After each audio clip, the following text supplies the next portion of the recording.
अस्सलाम वालेकुम वीवर्स, मैं हूँ नाइला दानी। आज मैं अपने वीवर्स के साथ बहुत ही रसीले और मुंह में घुल जाने वाले गुलाब जामुन की रेसिपी शेयर करने लगी हूँ। बिना अंडों के इस्तेमाल किए सिर्फ 1 कप खुश्क दूध के साथ ये मक्खन की तरह नरम मुलायम गुलाब जामुन हम तैयार करेंगे। सिर्फ कुछ टिप्स को फॉलो करके आप परफेक्ट गुलाब जामुन तैयार कर सकते हैं। इसके लिए रेसिपी को एंड तक देखिएगा। सबसे पहले हम शुगर सिरप यानी कि शीरा तैयार करेंगे, जिसके लिए मैंने 1 कप चीनी और 2 कप पानी लिया है। ये एक परफेक्ट बैलेंस है मीठे का। चम्मच को चलाते हुए लो फ्लेम पर चीनी को मेल्ट होने तक पकाना है। अगर आपने हाई फ्लेम कर दी तो इससे शीरा का टेस्ट खराब हो जाएगा। खुशबू और जायके के लिए 3 सब्जी इलायची शामिल करेंगे। इलायची का मुंह मैंने इस तरह से खोल दिया है ताकि और अच्छे से खुशबू आए। चीनी मेल्ट होने के बाद लो फ्लेम पर 4 से 5 मिनट के लिए इसे मज़ीद पकाएंगे। बेहतरीन किस्म की गुलाब जामुन तैयार करने के लिए मैं यहाँ पर मिल्क पाउडर का इस्तेमाल कर रही हूँ। चाय बनाने वाले मिल्क पाउडर जैसा कि एवरीडे वगैरह, उनके अलावा आप कोई भी मिल्क पाउडर यूज़ कर सकते हैं।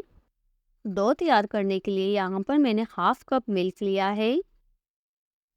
जितनी हमें ज़रूरत होगी उतना ही हम दूध इस्तेमाल करेंगे। मिल्क पाउडर और दूध की मिक्सिंग के बाद चंद चीज़ें और शामिल होंगी। 3 टेबल स्पून बाइंडिंग के लिए मैदा शामिल करेंगे। 1 teaspoon baking powder,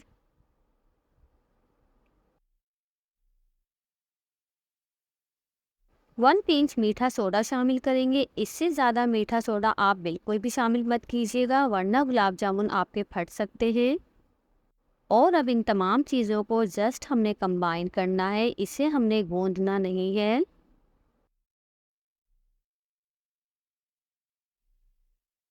gulab jamun की डो काफ़ी स्टिकी और सॉफ्ट होनी चाहिए। ये बिल्कुल भी मुलायम नहीं होगी, इस तरह की चिपचिपी होनी चाहिए।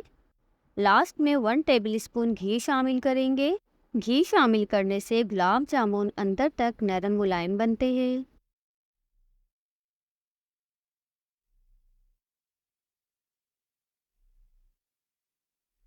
और अब इस डो को 10 मिनट के लिए फ्रीज में सेट होने के लिए रख देते हैं।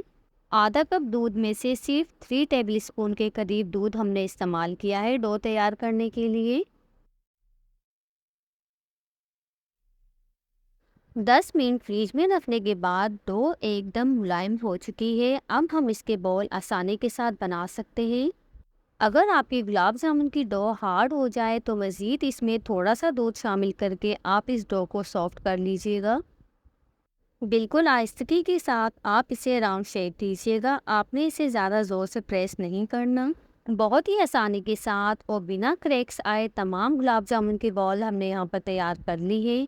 अब हम इन्हें फ्राई करेंगे।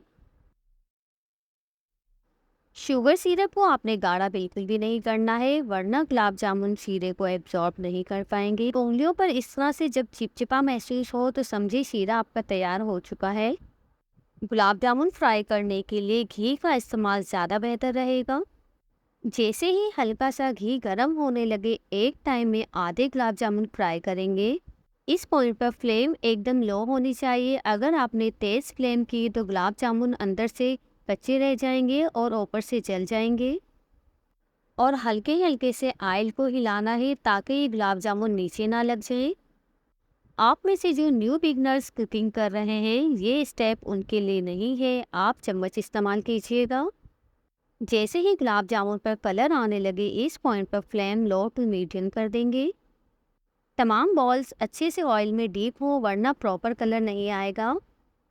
जैसे ही गुलाब जामुन अंदर से पक जाएंगे, ये ऊपर आने लगेंगे। अब हमने इन्हें सिर्फ कलर देना है। जैसा कलर आप देना चाहें, लाइट या डार्क, आप कलर दे सकते हैं। 5 से 7 मिनट में अंदर तक गुलाब जामुन अच्छे से फ्राई हो जाते हैं। जैसे ही गुलाब जामुन फ्राई हो जाएं, डायरेक्ट आपने इनको शीरा में डालना है। अगर आपने इनको बाहर रख दिया तो इनमें गुठलियाँ पड़ जाएंगी। और इस बात का भी आपने पूरा ध्यान रखना है कि शीरा आपका गर्म होना चाहिए। 1 घंटे के लिए तमाम गुलाब जामुन शीरे में छोड़ देते हैं ताकि ये अच्छे से एब्जॉर्ब कर ले।